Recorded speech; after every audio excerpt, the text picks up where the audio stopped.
Okay, I assume we're going to start with indestructible objects, because I have the undying urge to talk about this book, now that you've read it, and I have thoughts and opinions.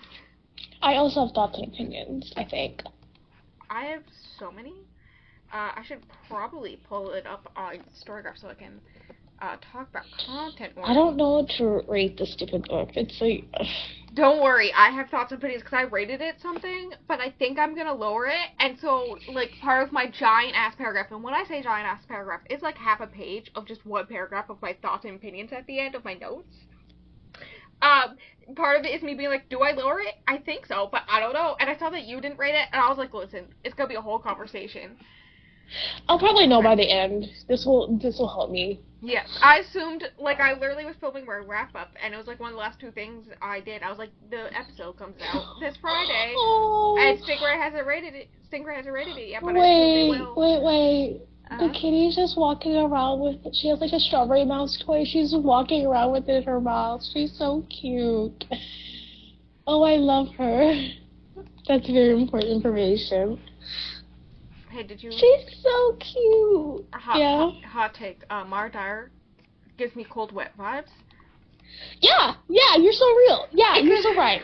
It gives me cold, wet vibes combined with one of my favorite books of all time that I've read, like, 6 times.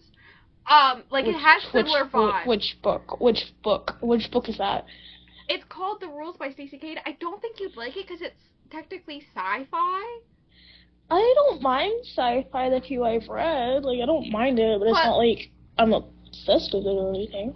But the relationship between Mara and Noah and Mara's character and the main character in that book are very similar in that book. So, like, I realized that's why I liked it. And I went, oh!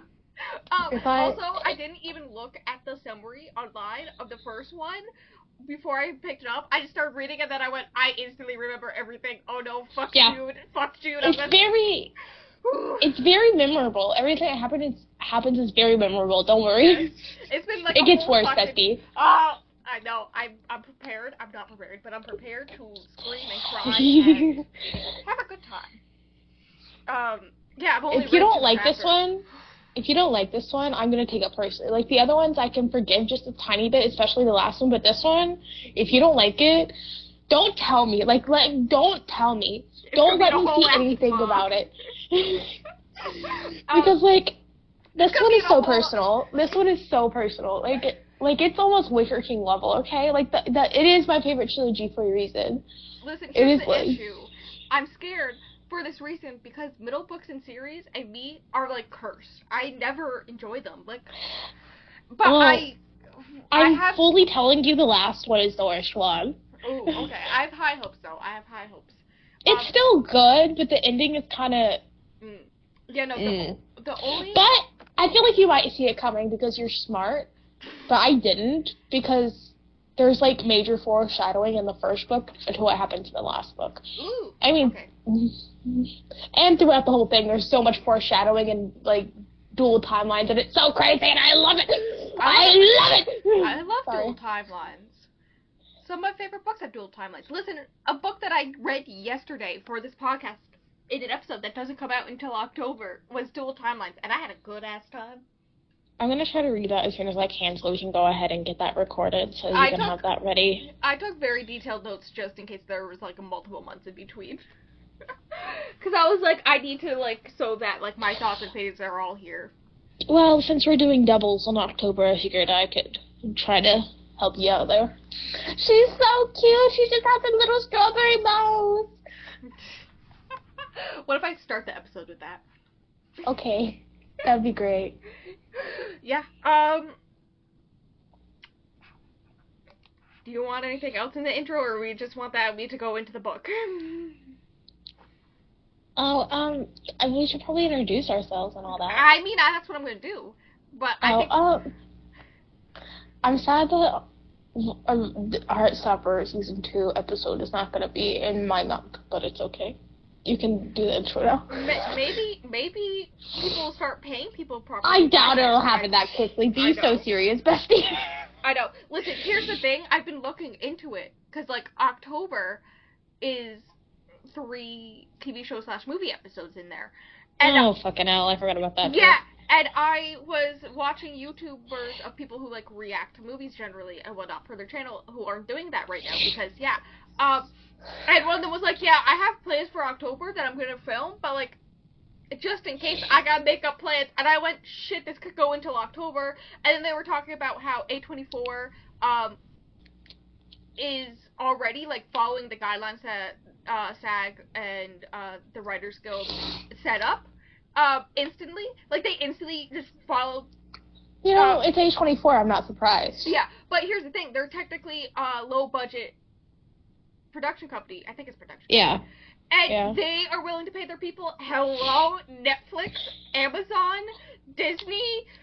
I don't remember the other ones. Warner Bros. Probably, like, the majority of them, yeah. No, it's so funny to me because, like, that means... Because, like, they're still able to film right now. Because of it. We can just watch all their stuff. No, literally, that's the plan. The plan is, I don't know if you're allowed to commentate on A24 stuff or not, so I'm going to keep an eye on what people say about that. But if you can, that's currently the plan. I found one that really intrigues me with Scarlett Johansson. So they have a lot of good movies. Yeah, no, there was one, I looked up, like, best A24 horror films, and the first one on the list really intrigued me, so... Which one is it? I don't remember, but it has Scarlett Johansson in it, so... That does not help me at all. It's a film about Scarlett Johansson's character who, seduces men and then kills them. Oh, yeah. And then she goes on a journey to figure out who she is. Now, like, fucking hell, now I gotta look at this fucking movie. I'm sorry. But yeah, no, I was looking into that. Because, like, they can still film their stuff right now because they actually follow the guidelines. Hot take. So it's funny because, like, I'm thinking about it. I'm like, in a year and a half or something. Hold on. The Black Coat's Daughter, I've watched that, I'm pretty sure. It was pretty good. I saw Tusk on the list and I went, ha, no. I kind of want to watch Bodies, Bodies, Bodies. I do not. Is it Under the Skin? Maybe. But yeah, no, I love having, like, a year and a half or something like that. We're gonna only have A24 movies coming out. Because... Ex Machina? I didn't know that was one of theirs. Ex Machina? I haven't seen it. Oh my god. Yeah. Yes, Under the Skin is the one. I love Ex Machina. I've seen it twice. This is the moment where I say I actually really enjoy horror movies, but I've never seen Midsommar or Hereditary. It's so sad. I've seen Midsommar, yes. Yeah, no, I saw both of those were on there, and then also X and Pearl and The Witch, a bunch of popular ones. So, you know, we have options just in case. I think we should be able to do A24, so like it should be fine. I'm sad so wanted to do Arrival and The Haunting of Hill House and Bly Manor. Like, not Robert Pattinson being in two A24 I know, movies. I saw that on the list and I went, hello? Let's watch them. No, I don't really want to watch The Lighthouse though, because like, do you know why I don't want to watch The Lighthouse? Why do you not want to watch The Lighthouse? I've already seen it, so. Never mind. I don't want to talk about it. Mhm. You know what? It gives me similar vibes as Hannibal, but less murdery. Dude, Listen, you know the episode. I sent you a photo of the body tower, right? Yes. In the show. And I was watching more videos on the show, right? And same guy that like talked me into watching it. And he was like, the thing is that like it starts out as like a procedural show, but like after a few episodes, it's very limited procedural and mostly about the characters and how the parallels work. Like the body tower, iconic. Like you'd think that'd be the whole episode. There's a total of 12 minutes spent on the body tower case in that whole entire episode. Mhm. In like 15 minutes, 12 minutes is about this. And most of it is just how it looks.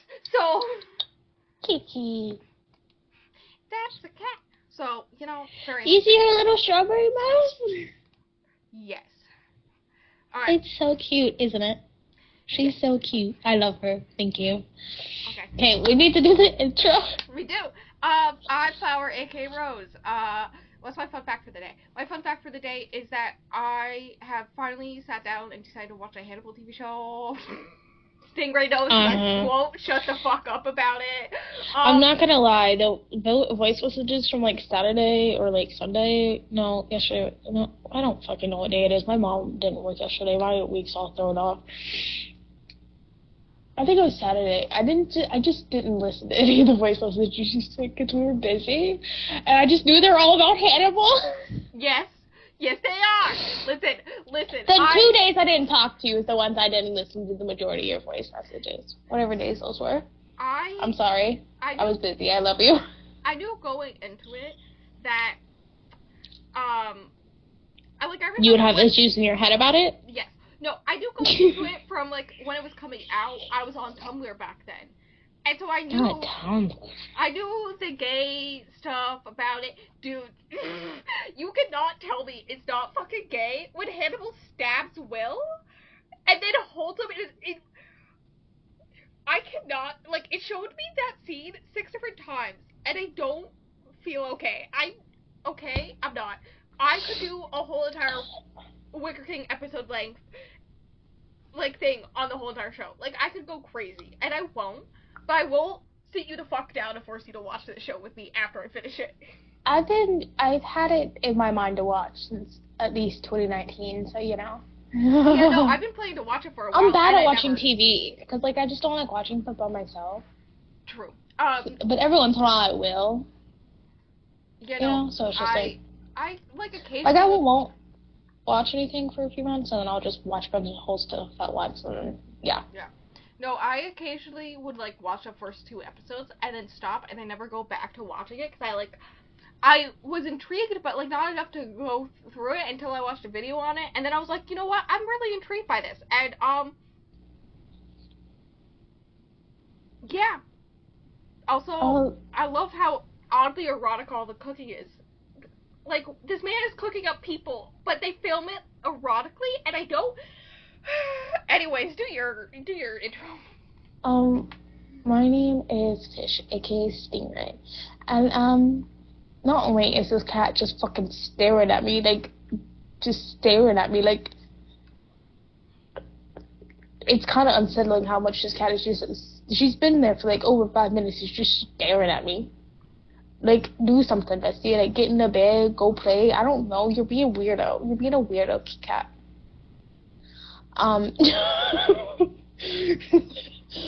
But also, I feel I need to update everyone and let everyone know that I, in fact, have Wicker King socks. Because, 2 pairs of Wicker King socks! Because I was scrolling through tweets mentioning the Wicker King on Twitter the other day after we recorded and everything. And I was like, oh, and then I just see this tweet from Fairy Loot that's like, there's a Wicker King related item in the July YA box. I'm like, huh? You wanna run that by me again, Bestie? And then I furiously searched, and I found it, and I was like, oh my god, they're Wicker King socks. And obviously I snatched them up so fast. Yes. I have a pair to keep and a pair to wear. My beloved.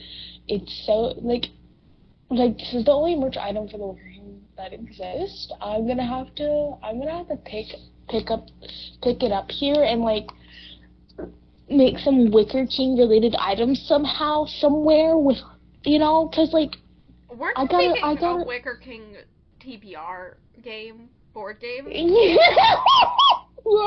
I remember this. I got the cardboard, and I painted the cardboard black. I don't know where any of the rulers are, and I need a ruler. But also, I don't know what to use to sketch on it, because I won't be able to see the pencil marks at all. So I'm kind of stuck. And I kind of want gold paint for it, but I don't have gold paint. I have yellow, which would be fine. I think I have a white pencil that you can have. I'll ship it with Evelyn Hugo. Just put all of Evelyn Hugo's whole fucking body in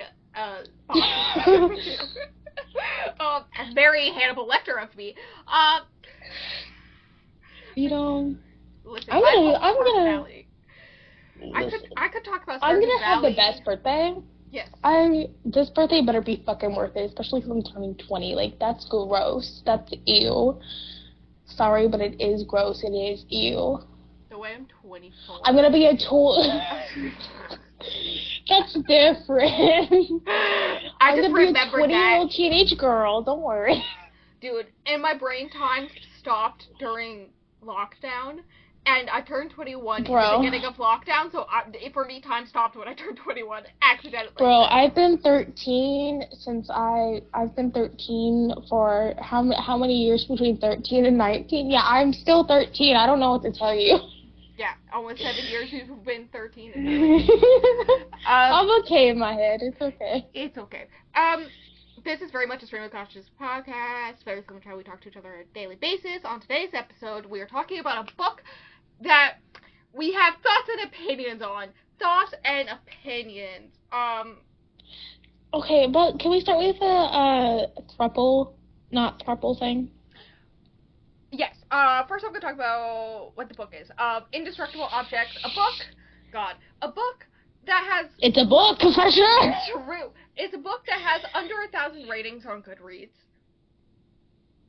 Has a very low average rating on Goodreads. Uh-huh. When I was originally making the list of books for us to buddy read throughout the year, before we decided to do the podcast, aka my psychotics, listen, I've already planned February, don't worry about it, guys! I looked up... I just had an idea for January. Shut the fuck up. Message it to me. Okay. So, at this point in our lives, we're both very obsessed with thruples. It was right around the time I've read Iron Widow for the first time. So, like, thruples, a very big deal in my life at this point. And so, I went along and I went looking up thruple books. And there's this one website that was, like, the best thruple books out there that aren't, like, erotica, because I didn't want to do an erotica episode. Look at me now. And this book came up. And there was one other that we were intrigued by, but this one was, like, very interesting to us about, like, a podcast, and, like, she breaks up with her boyfriend on the podcast, and then, I already forgot all about it by the time we read it, so I didn't know what the fucking book was about. I only remembered it because of filming my TBR for July. And all this stuff happens, and then it becomes a throuple. Bitch, there is no throuple in this book. Honestly, her parents and whoever the fucking other friends were closer to being a throuple than whatever she had going on. Yeah. As you know, my sister is freezing because it's like 65 outside and she's doing work outside. Well, that is not my problem. We should do that. Yeah, so that's a fun time. I just remembered that I agreed to do a creepypasta episode. I'm so excited. You can't say no, it's my month. It's going to be during my month. I already said yes. I can't take it back. The only reason I said yes is because I have to do minimum work, and I'm already tired. I would be, like, legitimately sad if you told me no. Or if you made me, if you axed the idea, like, if you changed the idea. Like, I might cry a little bit. It's okay. So, I'm going to talk about the content warnings. While I do that, you think of how many pages of notes I have, for this book. Reminder, there is half a page that is just one paragraph of all my thoughts and opinions about this. I'm gonna go with a solid 5.5.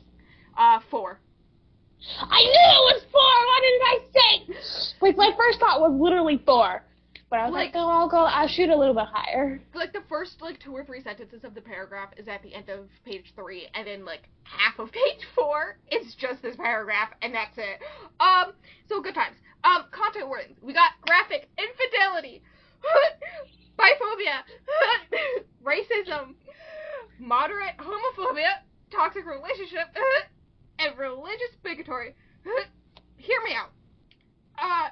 As a white girl, 5 out of 6 of these I have personal experience with. And I realized the extent of my personal experience as Stingray was reading it last night and telling me about it, and I went, oh shit. Oh no. I have to leave my life. I need to go. I need to go home. I don't like it here anymore. Yeah. Hold on. Yeah. Hold on. No, because the more I think about it, how many of these have I experienced myself? Let's see. I don't think you've experienced A biphobia. few of them. Obviously not. At least 3 of them. See, I feel like there was a chance that I was cheated on, but I'm not fully sure what happened there, so I'm not gonna think about it too deeply.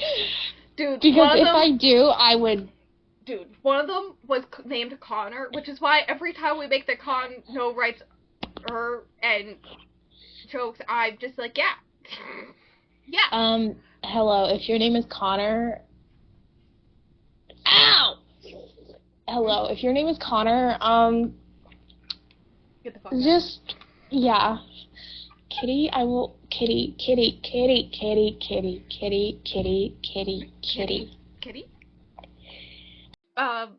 Okay, I'm gonna try to do the rundown, of the plot, like, fast, because it's mostly a character-based book, that's supposed to be, like, parallels and all this stuff. I have thoughts and opinions, so, that's gonna be fun. You ready to talk about this dumbass book? I mean, can you tell my thoughts and opinions already? So, the book starts with, Lee and Vincent recording... Fucking Vincent. Yes, an episode of the podcast, last episode, it's called Artists in Love, it's about art and love, but instead of their, collective dream of, like, going to the same college, in Memphis, and, him studying creative writing while she studies, sound design and whatnot, and production, they move in together into the same apartment and all this stuff. He decides to follow his own dream, to DC, where he has, like, an internship with NPR, I believe, and then there's an all-black college that he gets accepted to. So because of this, they break up. For, like, obvious reasons. I get why they break up. And so they record the last episode of the podcast, and then at the end, they're like, where we start as the audience is them talking about how they broke it up on this podcast. Wild, am I right? Could you imagine if we stopped being friends and we made a podcast episode? Fucking okay, no, we're both too codependent to do that. You're so real. You're so right. We are both codependent. I mean, have you read The Wicker King? I'm like, yeah, that's my favorite book of all time. I'm okay. We're both too codependent and also have fears of abandonment to do that, okay? I'm normal in my head. The issue is so am I. That's how this podcast got... I love how my mental illness is how this podcast got created. I really love that for us. You know, your mental illness creating this podcast is Jack, and me encouraging it and doing it with you is me being August, so it's okay. It's fine. You want to burn down a toy warehouse with me? Sure. Let's find a Toys R Us. There's a Toys R Us somewhere in this... I used to have the Toys R Us, but someone bought it and now it's an Ollie's. So we could burn that down, but I don't know how that would go since usually people are there, right? Yeah. Listen, we got our first Ollie's ever, like last year. I've never been. We've had it for a few years. I've been a few times. They have books there. I'm surprised my mom doesn't give me books there. Like, let's be real, for my birthday or something. The only books my mom's gotten there are ones on recipes for air frying. Air fry cooking. Bro, what the fuck? Yeah! That's my mom. I've been in there one time, and I went instantly to the book section, and then I found her like 6 air fryer cookbooks. You know, and she I don't know if I like your mom. Have I ever spoken to your mom? No, but I don't know if I like her. Does she still like me though? As far as I know. I don't know if she likes me, but she probably likes you. Oh my god. Yeah. I don't know why, but only when we're recording the podcast, my earbuds will glitch if I move the wrong way and start playing Spotify. It doesn't happen any other time. I love that for us. I wore them all night because I was listening. Sometimes you gotta listen to ASMR deep inside your ears, you know? Yeah. That sounded so weird. I get it. Sometimes I just listen to it out loud, but sometimes you just need it in your ears, you know? I don't know. because I didn't have earbuds for the longest time, or, like, I just didn't want to deal with my wireless ones dying in the middle of the night. Because, like, if I wake up in the middle of the night, I just restart my ASMR and then go back to sleep. And I can't do that. You're a very interesting person. See, I can't do that because my inner ear earbuds are basically dead. You saw the contraptions I was doing to make those work, so I'm currently using these headset, so I can't sleep with them on, sadly. Yeah. But anyways, Lee wishes Vincent had shared his dreams with her, so she knew it was okay to dream of something outside of him as well. And also, I wrote down that the writing style reminded me of Loveless, which I stand by. Interesting. Yes. Lee's parents are separated but still living together. But they've decided to finally start, like, actually the separation where her mother will go away for the weekend to, like, a retreat with friends in New Orleans, and her dad finds a new place, and a bunch of college friends are coming to visit to help with that, all that stuff. So there's this one college friend named Greg, who there seems to be some kind Fucking of pact Greg. with. Fucking Greg.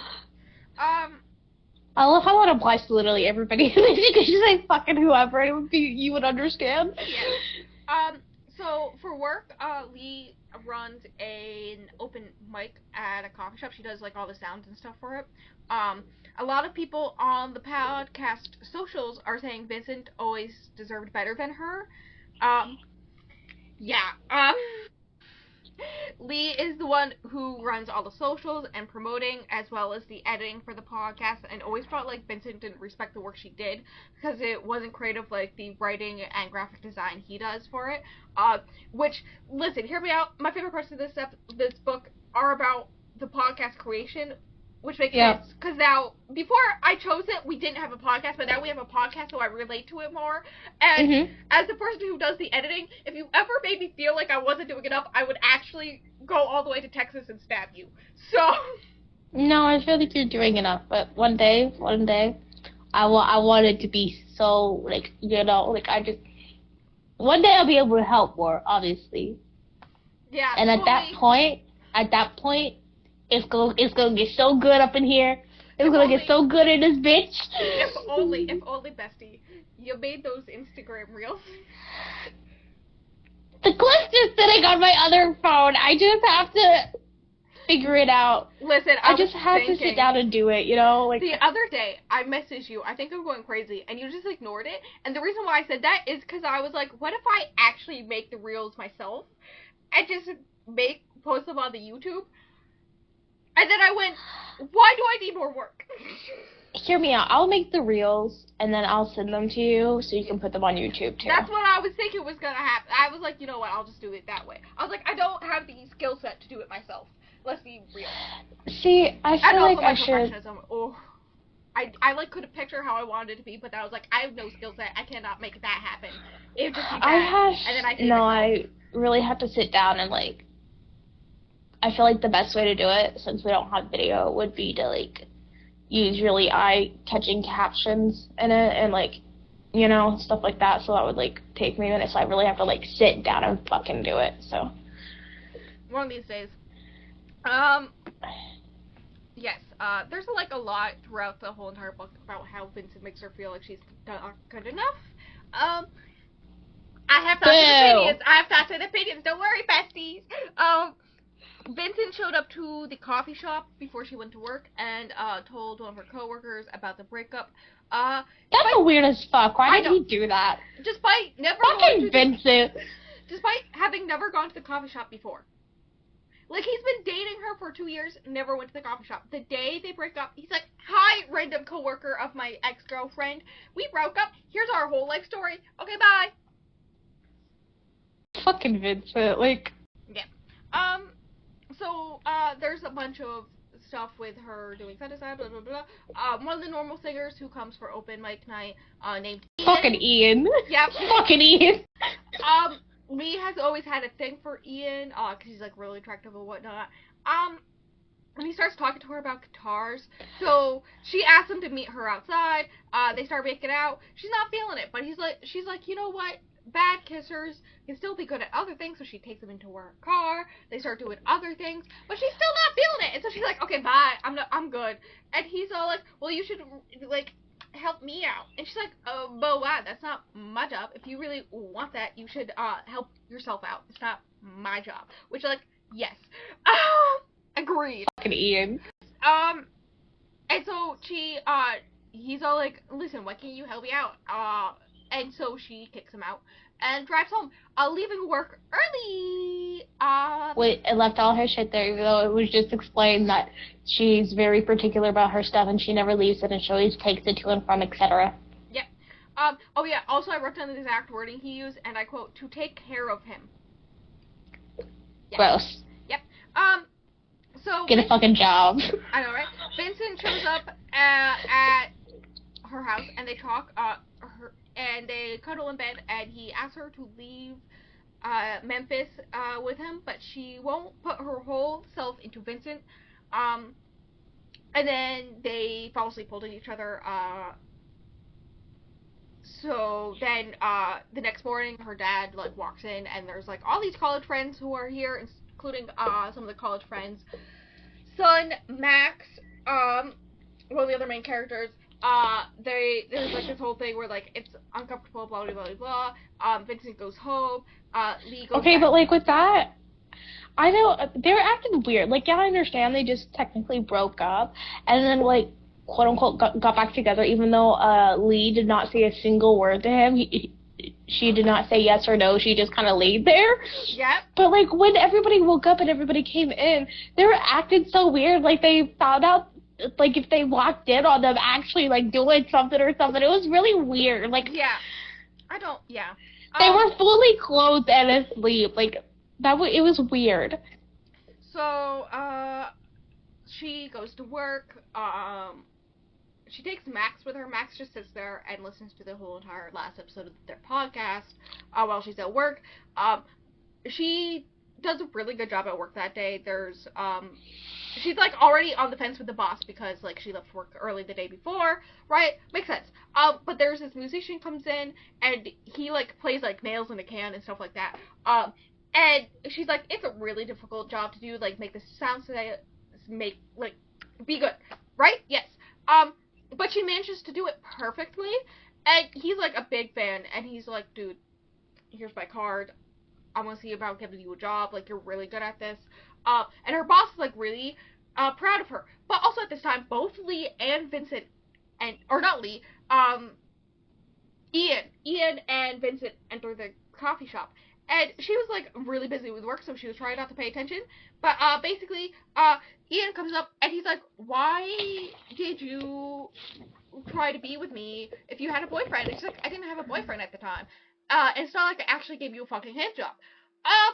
And then Ian gets angry, storms off, but makes sure that, like, Vincent knows that something's going on, and Vincent's like, I heard you say handjob. And so she basically explains, yeah, I made out with a guy the night after we broke up. It's not my fucking fault, because you broke up with me. Valid. And there's this whole scene starts, and basically her boss is like, yeah, I have to let you go, at least for a few weeks, because, like, hello?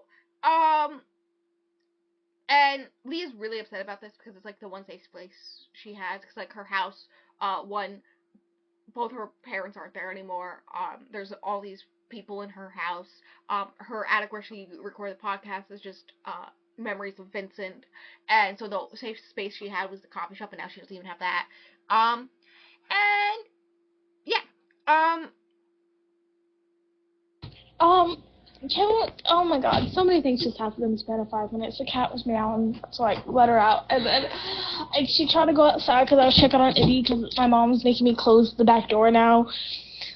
And she's outside, and then the cat went into the garage, and she could get lost, but also the back door, sorry, Kiki, is open, so she could, like, go outside, and I can't lose the cat either outside or in the garage. And then music started playing. I'm so sorry, Bestie, you can cut all this out.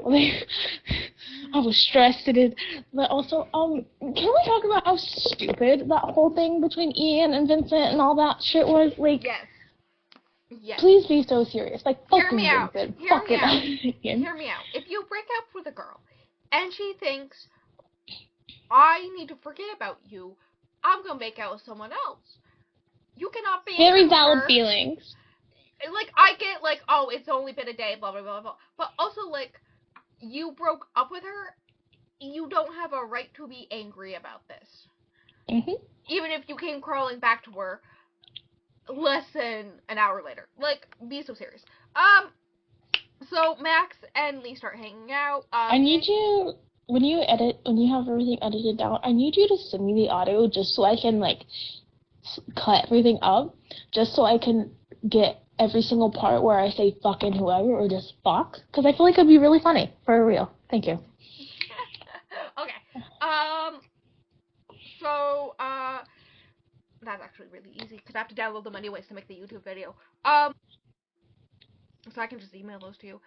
Lee is starting a continuation of the podcast about her parents, and how they got together, and whether love is worth it. Max is helping her. We learned that her mom was dating Greg in college, but then she met Lee's dad, and whose name is Arthur. I should bring that up. And she always knew where he'd be, and then she was pregnant. That's it. That's how the relationship started. This kind of whole project starts because she finds a passport of her dad's that was issued like 6 months before she was born. That was never used. So like, it was like he was planning to leave her mom while she was pregnant and all this stuff. So, as a person who grew up in a creative household, her dad writes plays, her mom writes poems. They have, like, other jobs because, like, paying bills and whatnot. And then also, like, Vincent does creative writing stuff and all this stuff. There's a hint that Lee doesn't feel like she's enough despite her doing bulk of the background work for the podcast that most listeners view as Vincent's, since he was, for the most part, the voice of the podcast, because every time she would talk in the podcast, people would complain about her voice, so she just stopped talking the podcast and just did all the behind the work, and then everyone was like, Vincent's podcast, and I'm heated.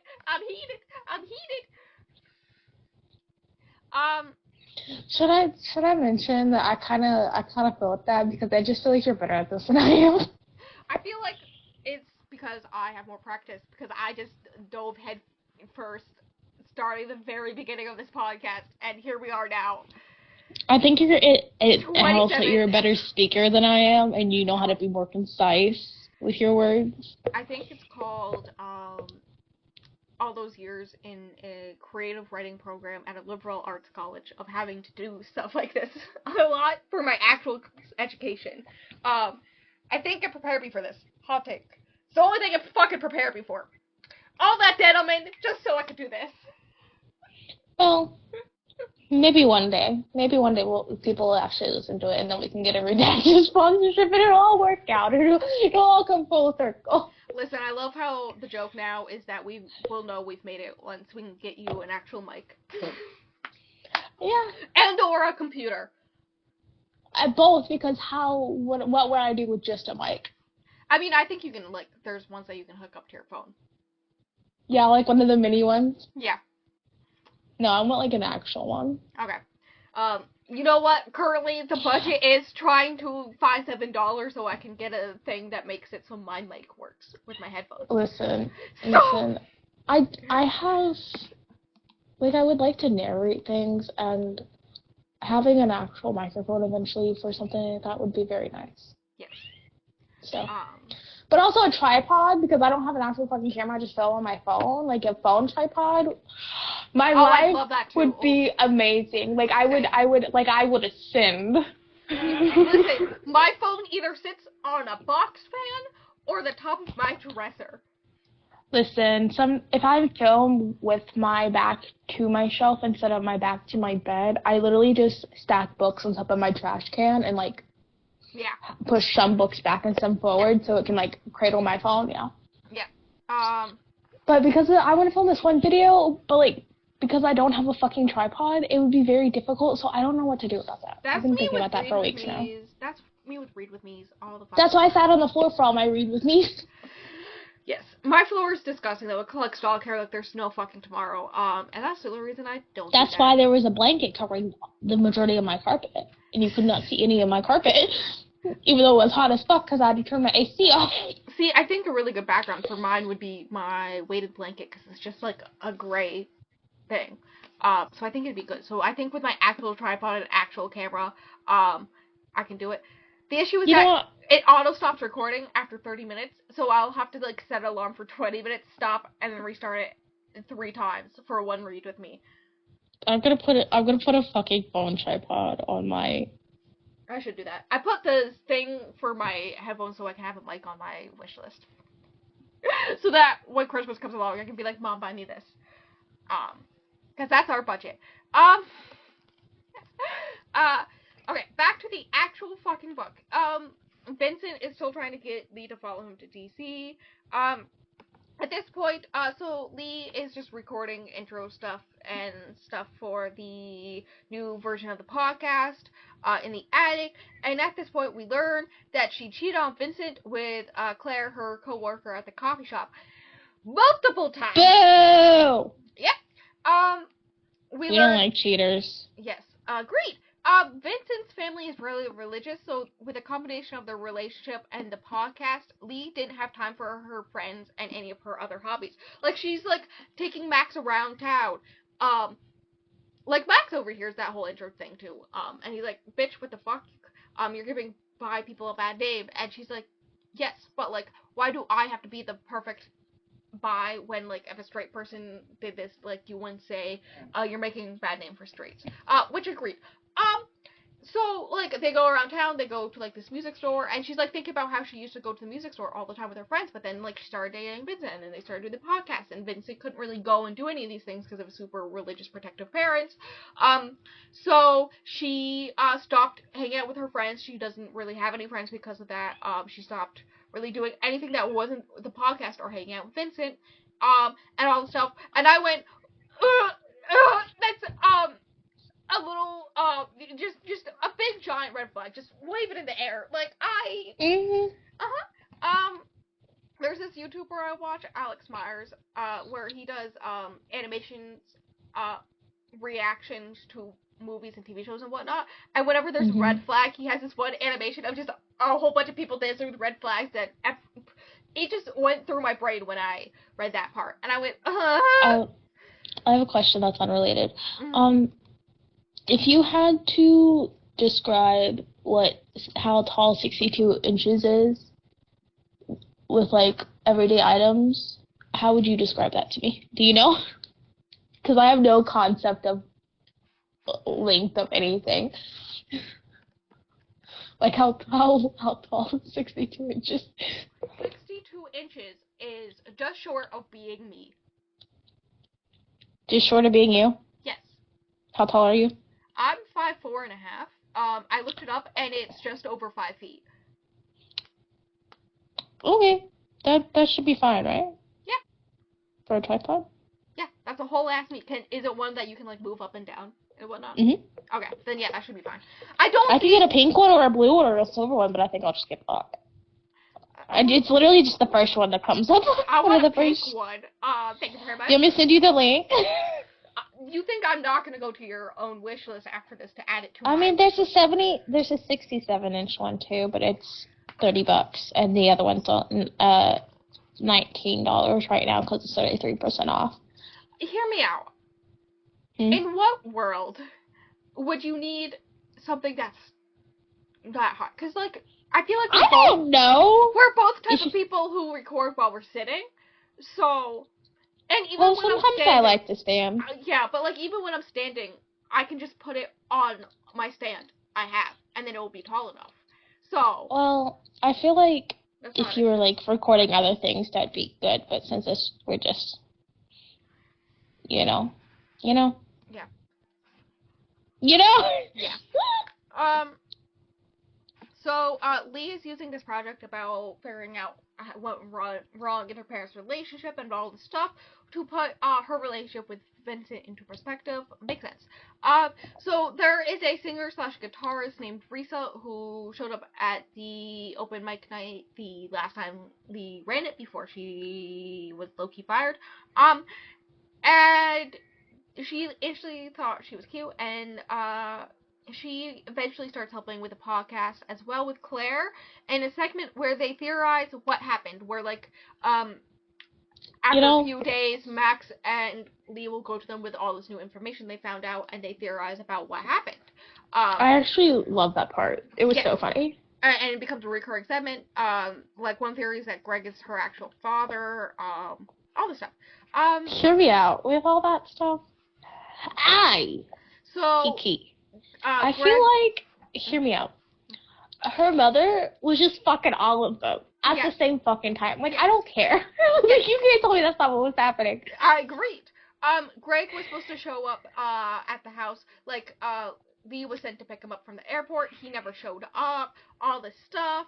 And there's a theory that he's with her mom, and also he's her real dad because she was on a video call with her mom, and there was a knock at the door with some man, and there's a theory that was Greg. Hot take, yes, it was. Hear me out, though. I feel like they all just kept fucking afterwards anyways. Maybe. The new version of the podcast is called Objects of Destruction. I really like that whole aspect of everything, too. Yes. That was fun lore. Lee asks her dad's friends about the passport, but none of them even knew about it. And the question is why he didn't skip out of the country right before she was born. Why did he stay? And so she starts trying to ask her dad questions, but every time she tries to bring up the past, he avoids it, and he's like, I don't want to talk about the past.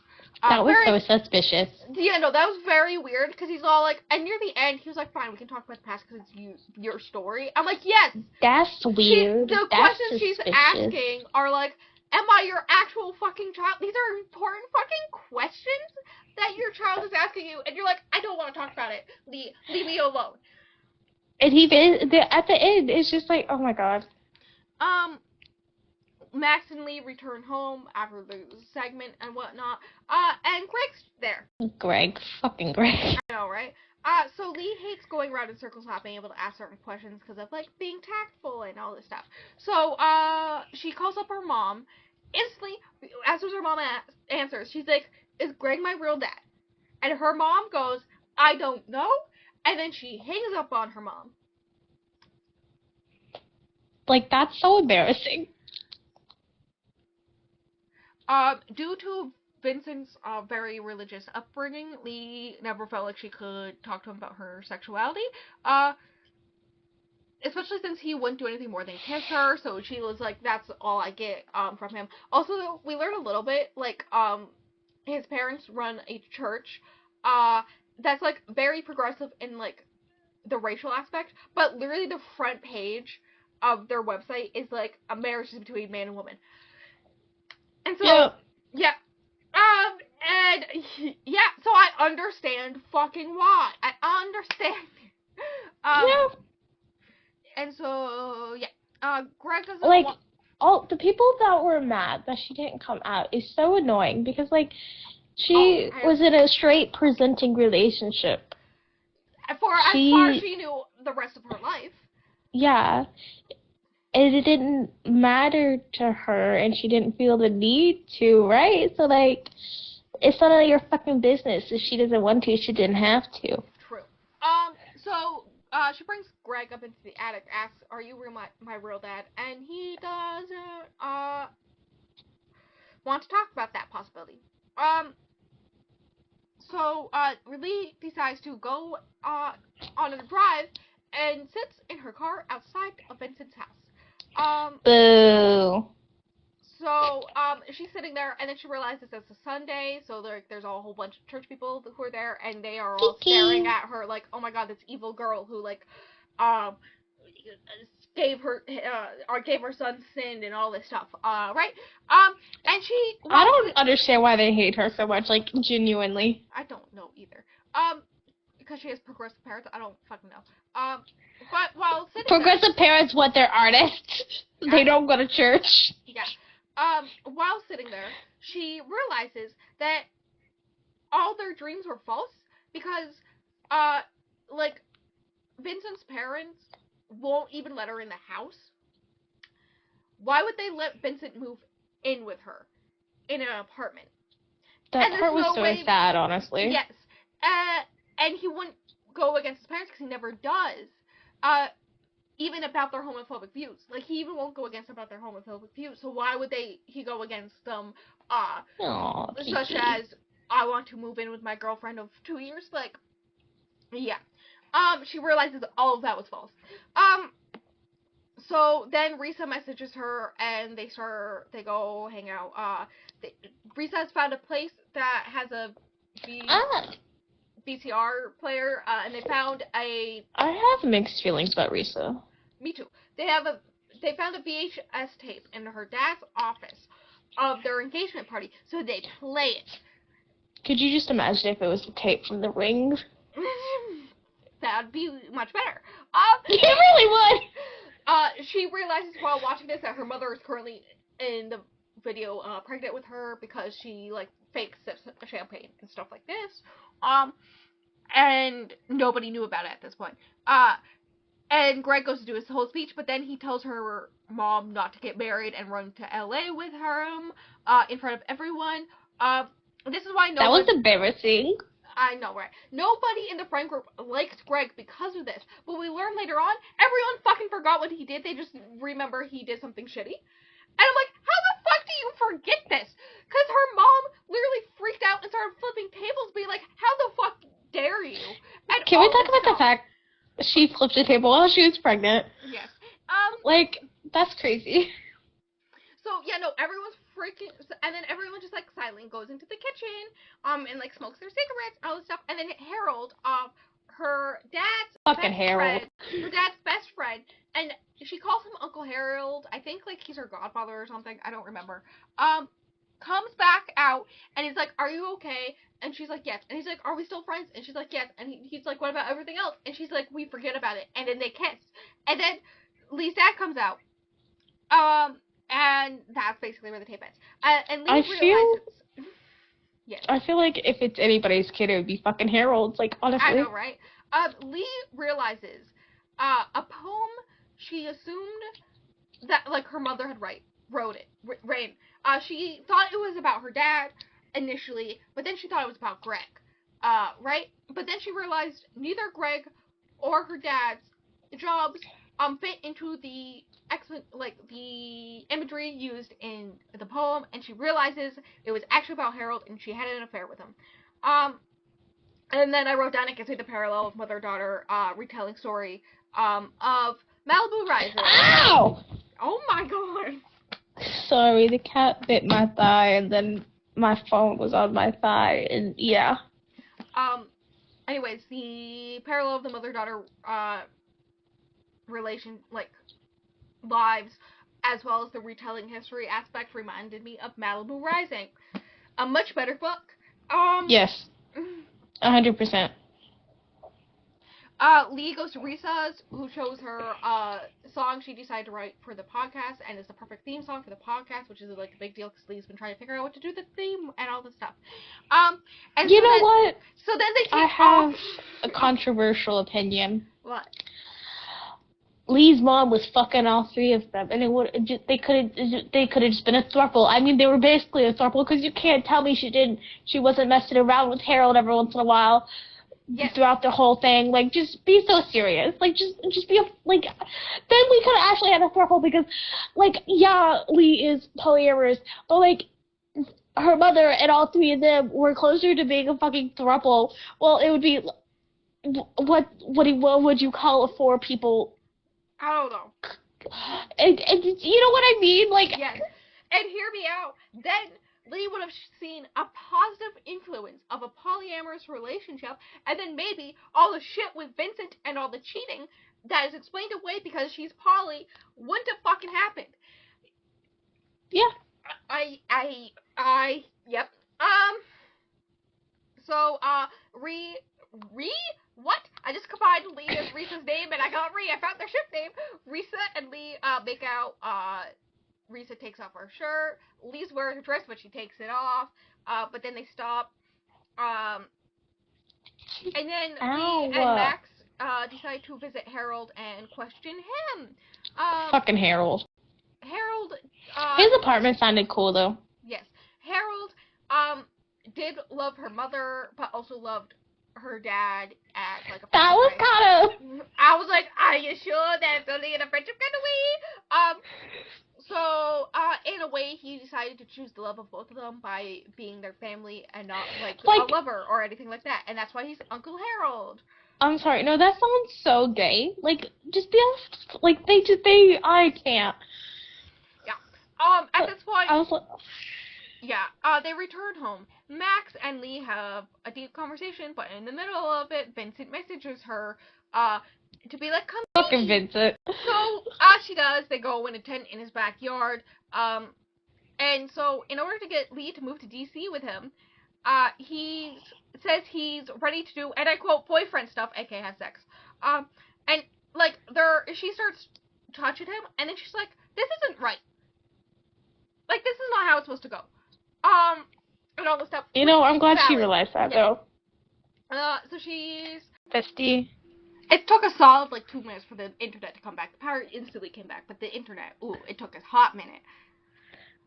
Yeah, you just stopped talking, and I was like, oh. So I hung up. Yeah, I made sure first. The last thing I heard was, she went home or something. So that's fun. Okay, I'm trying to take care of you, Kiki. Nothing, kitty. Well, she's getting eye crusty, so I'm trying to get them out, but like. Okay, so she's like sad, and she goes home, and no one's there because they're helping her dad move stuff into his new place. So she takes Greg to the airport. Max is out with Risa. She is Instagram stalking Risa and Max, and finds out that they're hanging out together. And Risa still hasn't. The conversation she had with Greg when she dropped him off at the airport, I actually really like that because I feel like he gave a really valid answer to her. It's coming up in a minute. Calm down. I will not calm down. Whatever. Gets you. Risa has still not replied to any of her messages where she's trying to talk to her. I would freak the fuck out if I was Lee. Worse than she did. I'm normal. Yes. And then she learns that Max and Risa are hanging out, and she feels betrayed. I would kill myself. Max's explanation makes sense to me. Risa's well, I'm not a big texter, so I just didn't reply. I'm like, bitch, you could have texted her that, or you could have said that instead of making her feel like she's not good enough for you. Hello. Yeah. I hated that. That was gross. She asked Greg if he did visit her mom in New Orleans, and he says yes, to ask her to take him back and all this stuff. And then tomato. I know, right? And then Greg offers to take a DNA test to see if he's her real dad and if he is help out financially, but accepts that her dad already did all the raising of her. So even if they're biologically related, there isn't anything fatherly for him to do. He's not her real father. Her dad is. He's just the biological aspect at this point, right? And also I should mention Greg's super rich because he's an animator who's a big deal, and he's the only one of the friend group who actually made it big. Everyone else has to side jobs that they have to do to pay for their art and whatnot. I feel like Greg was actually an okay dude. Yes, he was an okay. He tried his fucking hardest. He just didn't have the capacity in him to love someone and a child in his early 20s, which makes sense. And so now as an adult, now that Lee's mother is free and all this stuff, he's listen, we can do it again. And she was no, apparently. I don't know. Max he tried his best, honestly. I feel like he's the most likable character almost. Yes, which sounds weird. He really does. Max is waiting for her when she returns home. He went to Risa's to continue the intense conversation that Lee left him to see Vincent in the middle of. He's listen, I was having feelings, and I'll try to talk to you about them, but you fucking left me, so I went to Risa's instead. And Risa knows that she went to see Vincent and all this stuff. Lee, this is when Lee admits she doesn't think monogamy works for her, and she wants to tell Vincent so he knows it's not his fault. He wasn't enough. But she's scared, which like makes sense because like a straight guy whose family is very homophobic, and religious. It makes sense why you wouldn't want to tell him about your views and stuff. But like I also appreciated her wanting to tell him, so that he knew that like the reason why she couldn't be with him wasn't because of him. But then also the whole entire cheating is now explained away because well she's actually poly, so it's fine. I have thoughts and opinions. Maybe that's not how that works. Yes.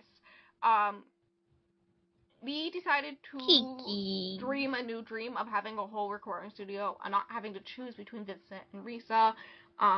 Yeah, she decided a new type of dream for herself. Oh my god, we're on the last page of actual like notes about the book, and then we get to go into my thoughts and opinions.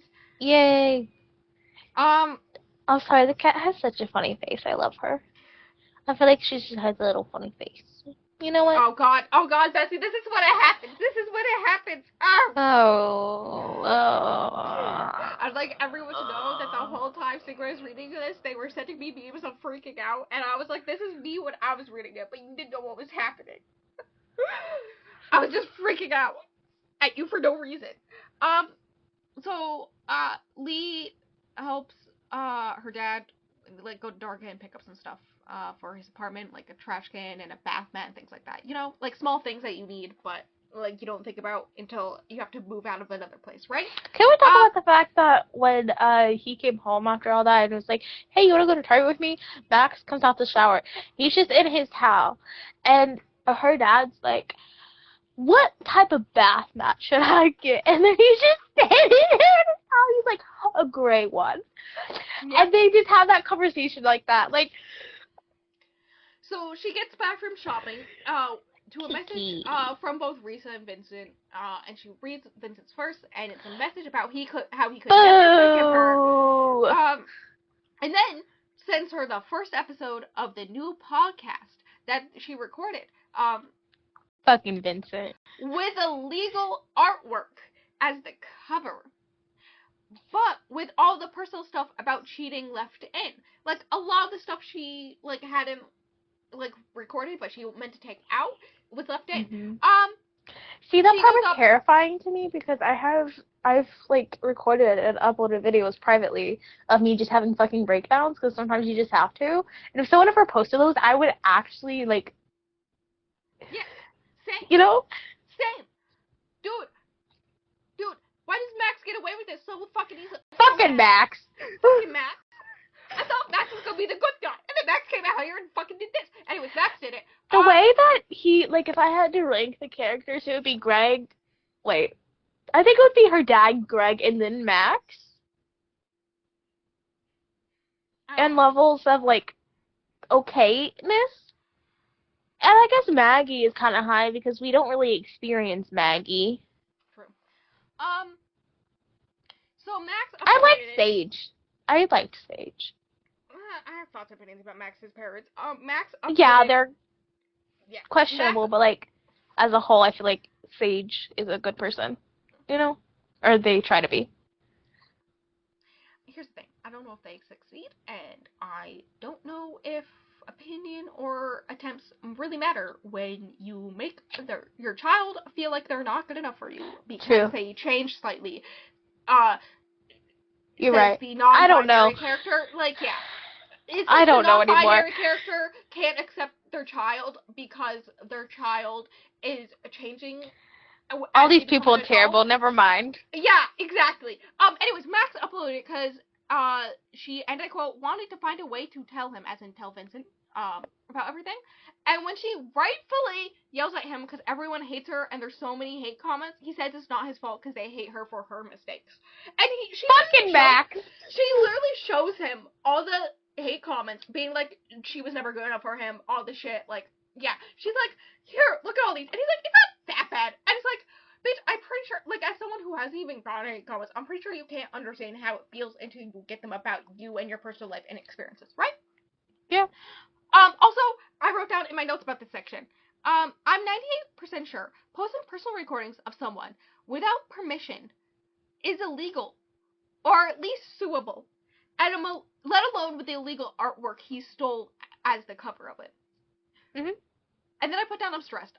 This is when I stopped reading for a solid Don't hour. you and love just it did when people else. commit crimes? Yes, I did literally anything else except continue reading, and then it was just like dropped in like 5 minutes. I went, why the fuck did I stop reading? Some people skydive. I read Legendborn is how I feel about this section. This is my break. This is when I took a break and rewatched your Legendborn vlog. Yeah, I saw you commented on that. I was like, aw, you love me. Yes, I watched it for like the third time, and then I wrote down this thought in this because you were talking about how I'm stressed and I don't like stressful situations and all this stuff, and I'm like, it's like, like skydiving where you want the thrill of it, but like you don't, but like, I don't like doing things like that. I'm a very anxious person, so instead I read Legendborn, and it gives me the same feeling. I'm pretty sure if I skydive, I'd get the same feeling as when I read Legendborn. Right? Sure. Listen, you haven't even read Bloodmarked yet. Listen, I will, it'll happen. Listen, every once in a while, I just remember everything that happens to Sel in Bloodmarked, and I go, and, yeah. The way I'm definitely going to hit 100 videos this year.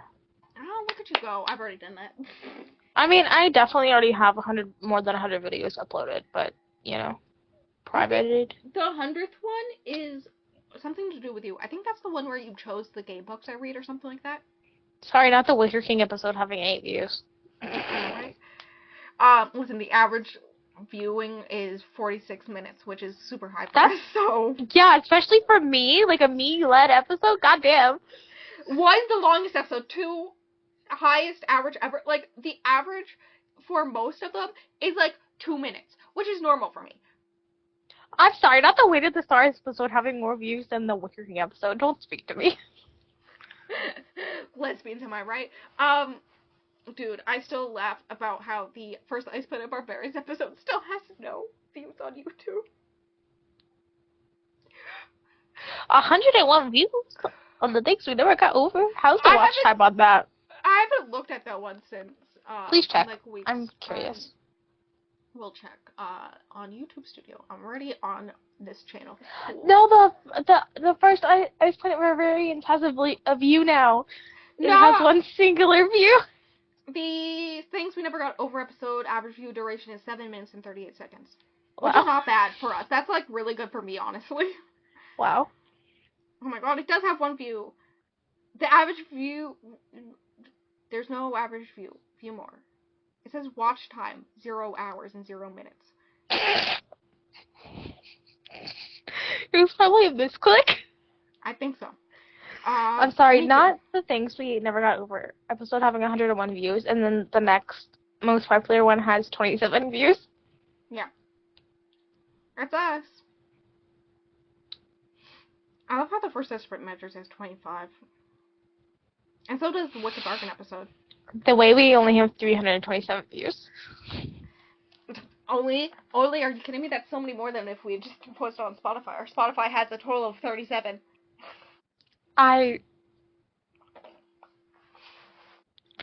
Also, the fact there's a white line around the edge of the profile picture on YouTube. You could have fixed that better. I'm sorry, it bugs me so bad. It wouldn't let me do it the proper way. It's not my fault. That's wow. The only way it would accept it. Wow. And I went, you know what? I don't mind it. I'm keeping it like this. Okay, well, I mind it. We have 6 subscribers on YouTube. I know. We've had that much for a bit now. 2 of them are me. One of them's me. Who are the other 3? That's the real question. I don't know. Don't worry. One of my 87 subscribers is also the podcast. You should make a post, a community so post, and being like, whoever to the 3 subscribers who aren't me and Stingray, we love you. Every once, like, whenever I switch to the podcast YouTube channel, all the recommended videos are just our videos. and then movie trailers. And I laugh because that's the only 2 channels that I've subscribed to is ours, for obvious reasons. And then, like, every once in a while, my YouTube will recommend to me our podcast. Mm-hmm. And also my own read with me occasionally. And I'm like, hello? Why would I watch my own when I could watch Stingrays? Thank you very much. I watch both, obviously. I have, like, a whole playlist of them, and I put all yours, like, at the bottom so I can just, like, go and listen to all yours in a row. You love me. So, yeah. Okay, so back to the actual book. Lee says she trusts in Max and then goes to call her mom, who has already listened to the episode. And her mom is like, listen, it's a lot, but, like, you gotta calm down, and you inspire me. And she's like, cool, yeah, I get, like, it was cool and all that, but, like, also, fuck you! My personal information went to the public? Hello? Also, most of their listeners are people not only from the town, but also from their high school. So they're, like, people who know her personally. I forgot about that. That's not fun. Also, you know what? I'm not gonna bring this up until later. I'm gonna bring this up later in my giant paragraph. She goes to talk to Max after she writes out a statement explaining what happened, but she doesn't, like, go to post it or anything, and finds that Max is gone and already posted a statement on the podcast socials. At this point, why is she still signed in onto it on the computer? Like, bitch, sign the fuck out. Real. With the way that he's already posting stuff without your permission on them. Hold on. About how he posted the podcast episode without Lee's permission, and so she posted hers underneath his and all this stuff. Yep. I'm holding on. Sorry. I'm sorry. I don't... Hold on.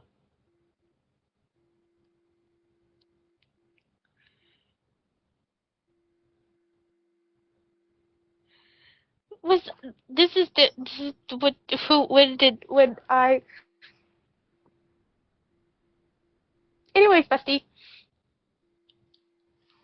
Am I moving on?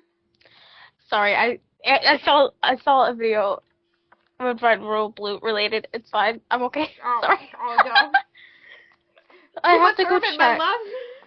I have to go check and see if that's like when did that occur? When is that? Where did that come from? I don't know. Oh my God! Hold on. So in a statement, in Max's statement, he makes it seem like he's only sorry because the episode wasn't done, but he posted it anyways because he viewed it as good enough, quote unquote. At this point, we learn, like, very similar to me, Lee is very perfectionism when it comes to this stuff, and it wasn't good enough for her. The way it is explained in the book, it's very much like Vincent, like, drilled that into her brain. Like, whenever she did something, he'd always be like, listen, it's good, but it's not good enough, you could do better, all the time. And so that's how she views it, and he was like, well, it's good enough, so he posted it, and that was, like, what his apology is based off of. I hope you know I didn't listen to a word you just said, because the last part of that clip with them in the hotel room after that whole scene when he falls out the closet,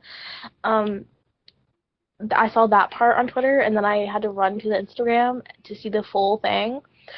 Oh my God! You know? I'm sorry. I'm sorry.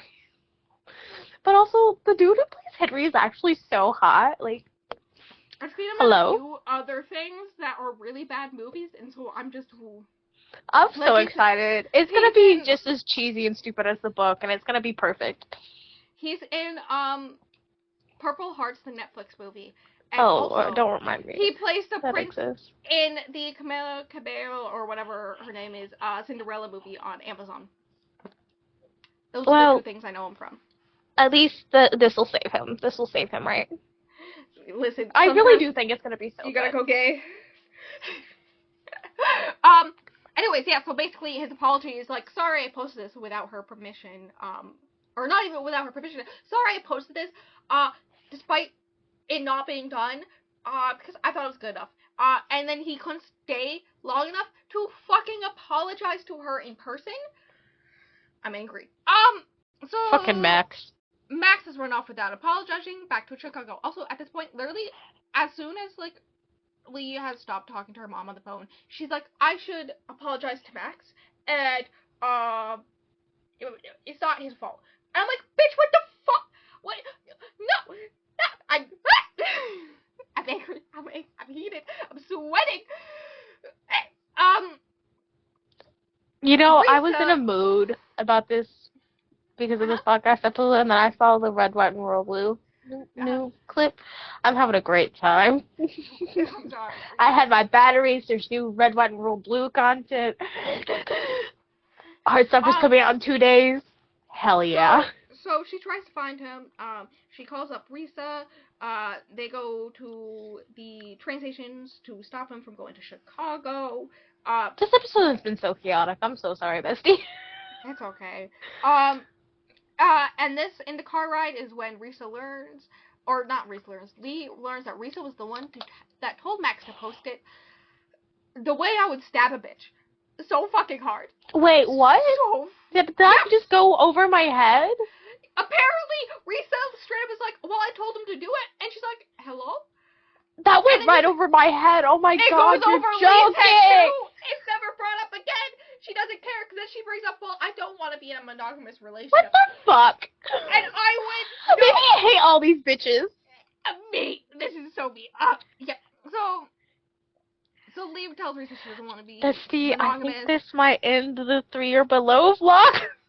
I know. Risa likes Lee, but doesn't think she can be in a polyamorous relationship because she previously dated a girl who was like very standoffish in the relationship aspect and all this stuff, and she's like, Hear me I out. can't do that again. And Hear me out. doesn't think Lee wants a relationship too. She just wants to be like when she's with her, like give it her all type thing.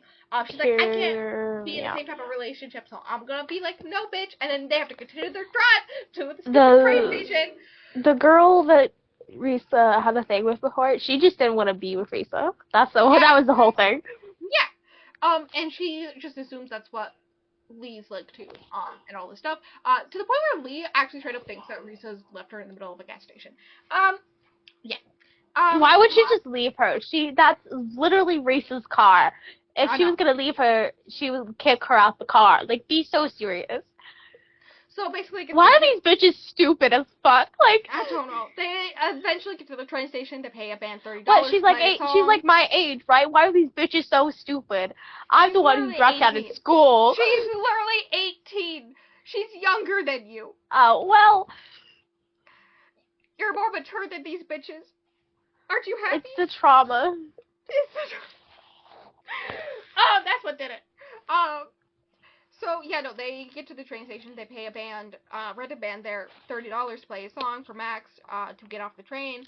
It's the trauma and possible neurodivergency. Max finally apologizes, and decides he wants to actually finish the podcast. And I wrote, he's like, we should still finish the podcast and all this stuff. And then I wrote, like, they would have, before Max posted the unfinished thing, like, if he hadn't done that, they would have just finished the podcast. But, like, he was like, no, it's good enough for me. It has to be good enough for you. I'm gonna fucking post it without your permission or knowledge. And I'm gonna where you're talking about you're a fucking cheater. Like, you couldn't even cut that shit out. Like, fucking Max. Tomato, tomato, tomato. I have such great commentary. So they realize from a photo Lee's mom sent her that she isn't in New Orleans anymore, like she's supposed to be. So they realize that from the view in the window that she's at Harold's place. Who fucking Harold. I know, right? They go knock on the door. He's not there. So Risa goes home. Max and Lee go to her dad's apartment where they're throwing a party. And I'm like, did they forget to invite Lee? Because no one brought it up to her. No, apparently she knew about it. Because she's like, oh, we're so late to the party. I'm like, when was the party brought up? Because he, like, said, come over, I want to talk to you. And she said, maybe later. And she assumed it was about the podcast episode. Max and his parents go home. Or no, I feel like there's, would that be plot holes? I skipped, don't worry. There's so many things that aren't addressed and, like, skipped over. Like, is that plot holes? Like, yes. Like, makes up with his parents. Basically, there was this whole thing where, like, Max dated this sweet guy, and he was, like, a preppy at the time and all this stuff, and then he started to date this girl, and when he started to date this girl, he started to, like, become more goth-like and all this stuff, and his parents were like, she's a bad influence, all this stuff, and he's like, you only liked me when I was, like, this sweet boy who dated other sweet boys and all this stuff, and as soon as I try to grow into a better version of myself, you fucking dislike me, and you don't trust me, and all this stuff, and they're like, listen, we should just, like, have communication. And they agreed. Hear me out. Let bisexual people exist. True. Like, shut the fuck up. Also, the main person against Max is Sage, their non-binary parent, who's all like, listen, I didn't want you to change because I don't understand it and all this stuff. And it's like, is this supposed to be like an allegory for Sage's upbringing and possible relationship with their parents and being non-binary, but like, it's not done well? Like, I don't... Anyway. The majority of this book are not done well, yeah. Yes. Lee's mother and Harold have crashed the party. Fucking Harold. And then they get everyone together and not listen, because they don't have the VHS tape, but they listen to the audio from the VHS tape that Lee recorded, for the podcast, of the engagement party, in front of everyone. With the new neighbors, too? Yeah. That's fucking normal. Yeah, Max and his parents... I imagine those neighbors never talked to her dad again. Yes. Max and his parents go home. Sorry, my mom decided to start asking me a bunch of questions, and I'm like, I'm clearly busy. Max and his parents go home. Lee and Vincent record another episode of the podcast and talk about if they just been truthful about what they both wanted, then they could have been truly happy. Who would have thought? Who would have thunk the thought? She could know what Vincent really wanted and thought, and he let her see other people since he didn't want to have sex. Now, how truthful is that? I don't really know. Hear me out. Why are they only playing it off like it's only because she wanted to have sex with people? Yeah. Like, I feel like that's offensive also, to polyamorous people. Yes. Also, I didn't go into a lot of stuff about how Vincent is mixed race. His mom is white from America. His dad is black from Kenya. They met when his mom went on a missionary trip to Africa, right? And all this stuff. And he doesn't feel like he's white enough for Memphis, a very southern area. But he also doesn't feel like he's black enough for this college he's going to, this all-black college, and all this stuff. And Max is also mixed race. I don't remember exactly what Max I think Filipino, maybe? I think so. I don't know. But he's definitely not white. Don't quote us. He's definitely not white. And so at one point, Lee's like, I get it. I get what it's like because, I had a black boyfriend. He's like, no, you don't, because you never talked to him about it. Like, how would you know and understand? And also, there's this whole aspect about how, Max tells her that she also doesn't understand what it's like to be a gay person out in Memphis, because her whole life so far, she's been in the closet. Like, she hasn't been out and gay and proud in Memphis, and so she doesn't know the hardships like he does. And he's like, because she was in a straight presenting relationship, it was not necessary. Yeah, so he's not like, you don't understand. He does, because like she wants to stay in Memphis, and he's like, I don't understand it because like it's like this deep southern place and all this stuff. And she's like, listen, I get it, but like also I don't understand. This is my life. I didn't understand that because like that happens everywhere. Yeah, not everywhere, but like yes, there's homophobic people in Chicago too. He's from Chicago, and like I don't understand the point he was trying to make. Like I do, but I don't. Does that make sense? Yes. So, Risa returns home to find Lee waiting for her, and they decide to be brave and try it out, and that is the end of the book. The ending was kind of annoying, but also kind of cute, Don't worry, you ready, for my very long paragraph. So, I get why this book has under 1,000 ratings on Goodreads, and an average of 3.68. Like, that's a fine rating, that's like a okay rating. Like, the book is fine. Yeah. You know? Yeah. None of the characters are good people. Which I love, but I don't. Like, I like flawed characters. But, like, I don't know. But it's hard to root for them sometimes. While reading people's reviews, I saw people agree with the idea of the whole, thing that Lee brought up of, like, listen, like, she's a bad bisexual because, like, she cheated, but, like, why does she have to be the perfect bisexual, when, like, if a straight person did that, you wouldn't, like, call them a bad straight, and all this stuff. Being dumb, like, a lot of people agree with it, but also the idea of Lee cheating constantly being okay because she figured out she's poly seemed harmful. I saw that review from multiple people I trust, and I went, it's okay to cheat if you're poly. It's okay. As someone who's had that happen to them. No, it's not. Hey, maybe don't cheat on people. God, maybe don't be biphobic, and maybe let polyamorous people live. I don't know. I also realized this is the thing I was going to bring up, but I decided to wait until now. Max, by posting the podcast episode without Lee's permission, 100% outed her. Because no one besides him, the girl she cheated with, and Risa knew that she was bi at that point. Only 3 people knew. Fucking Max! And most of the audience is people in this city that is homophobic as fuck, and he knows it, and he still posts it, outing her to everyone. Fucking Max. Are you seeing why I'm not happy. I don't. This is the 3 or below vlog has officially ended. I'm so glad I could help you with I'm gonna go rate it now, cause the writing style was pretty good. Like, hear me out. I like the writing style. And I did enjoy the plot of learning about Lee's family's past. Through the podcast. Yes. That was good. I like that. The cover is also really nice. Yes. Literally everything about Lee's past, the podcast, and the writing was good. Literally anything about Lee current day, fucking hate him so much. The characters were so unlikable at points, if really ruined my enjoyment, and kind of seemed to go against the point of not everyone's perfect narrative. Like, it felt like it was more accidental than on purpose, and the author thought some of this was fine, especially with the relationship with Vincent. That shit wasn't healthy. There's a reason why it's labeled as toxic relationship on Storygraph. Hear me out. Also, this is what I wrote down. Also, it wasn't a fucking thruple. Also, it's labeled as YA, but, like, sex is mentioned constantly. It definitely doesn't show healthy relationships. I'm good.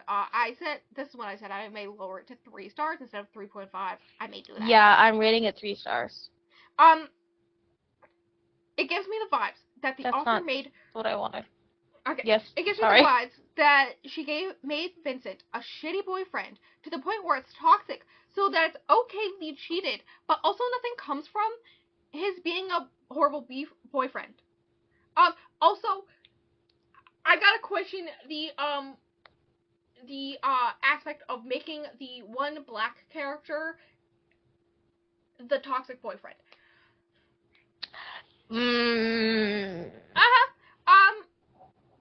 Like, he always made her feel like she's never enough and a bunch, but then it's him apologizing for not saying his feelings, on things to her, so her cheating is, like, he's like, it's okay you cheat on me because I didn't talk to you about my feelings, but, like, he never apologizes for making her feel like she's never enough, she can't do anything right, she's not good enough for him, like, all this shit, separating her from all her friends, like, making it so she whole life, to the point where, like, she, multiple times, is like, what if I do move to DC with him, and, like, one point she's like, I don't think I can handle a monogamous, I don't think monogamy is for me, but she still considers moving to DC with him and being with him, because then she doesn't have to deal with her bi and poly thoughts, because she'll be with him. And I'm like, that's not how it fucking works. You know what would happen? She'd just cheat on him with someone fucking else. So, do we want a special terrible name for this episode, or are we just gonna call it this, what it is? I'm just gonna call it what it is, and then I'm gonna put the description, we have thoughts. I want to know how many times I said, I have thoughts during this. I'm going to change my rating on this now. How do you feel? How the fuck do you spell indestructible? I got it. Thank you. INDESTRUCTIBLE. Object, no S, correct? Yes. I'm making the graphic for the YouTube so I can get it over bring with. It up to you. No. I'm bringing it down to 3 stars.